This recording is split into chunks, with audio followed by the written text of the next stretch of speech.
আপনাদের কাছে আমার অনুরোধ, জাতীয় সমাজতান্ত্রিক দল জাসদের ৪৪তম প্রতিষ্ঠাবার্ষিকী উপলক্ষে আলোচনা সভা করেছে জাসদ কাতার শাখা। তৌফিকি চৌধুরীর সঞ্চালনায় এতে সভাপতিত্ব করেন সংগঠনের সভাপতি কমরেড ইসমাইল হোসেন। প্রধান অতিথি ছিলেন বঙ্গবন্ধু পরিষদ কাতার শাখার সভাপতি মোহাম্মদ ইসমাইল মিয়া। বক্তব্য রাখেন সহসভাপতি মনসুর, আবুল কাসিম সরকার, নুরুল কবির সহ অনেকে। বিশিষ্ট সমাজসেবক রাউজান পৌরসভার সাবেক মেয়র মুক্তিযোদ্ধা শফিকুল ইসলাম চৌধুরীর মৃত্যুতে শোকসভা ও দোয়া মাহফিল করেছে কাতারস্থ আওয়ামী যুবলীগ। রহিম পারভেজের সঞ্চালনায় এতে সভাপতিত্ব করেন সংগঠনের সাধারণ সম্পাদক এম নাসিরউদ্দিন চৌধুরী। প্রধান অতিথি ছিলেন বঙ্গবন্ধু পরিষদের সিনিয়র সহসভাপতি মোহাম্মদ ফোরকান। বিশেষ অতিথি ছিলেন অধ্যাপক তপন চৌধুরী ও মোহাম্মদ হারুন।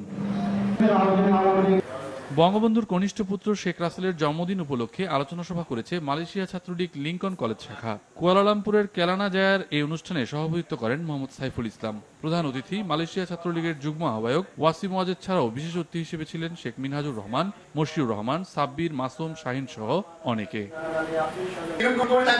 বাংলাদেশ জাতীয়তাবাদী যুবদলের ৩৮তম প্রতিষ্ঠাবার্ষিকী উপলক্ষে আলোচনা সভা করেছে যুবদল কুয়েত শাখা।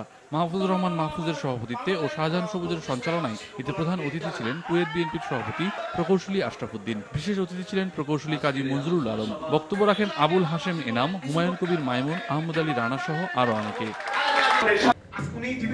মুক্তিযুদ্ধের অন্যতম সংগঠক ও বঙ্গবন্ধু হত্যাকাণ্ডের প্রধান কৌশলী অ্যাডভোকেট সিরাজুল হক বাচ্চু মিয়ার ১৪তম মৃত্যুবার্ষিকী উপলক্ষে ইউএই আওয়ামী লীগের উদ্যোগে শারজার স্থানীয় এক রেস্টুরেন্টে আলোচনা সভা ও দোয়া মাহফিল অনুষ্ঠিত হয়েছে।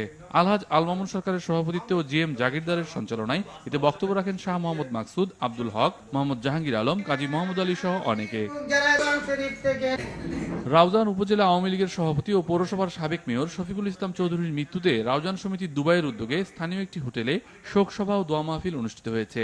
আবুল কাসিমের সঞ্চালনায় ও ইরশাদুল আলম খোরশেদের সভাপতিত্বে এতে প্রধান অতিথির বক্তব্য রাখেন বিশিষ্ট ক্রীড়া সংগঠক এবিএম ফজলে রাব্বি চৌধুরী। প্রধান বক্তা ছিলেন দুবাই বঙ্গবন্ধু পরিষদ কেন্দ্রীয় কমিটির প্রধান উপদেষ্টা অধ্যাপক আব্দুস সবুর। মুজাহিদ হাসান, RTV।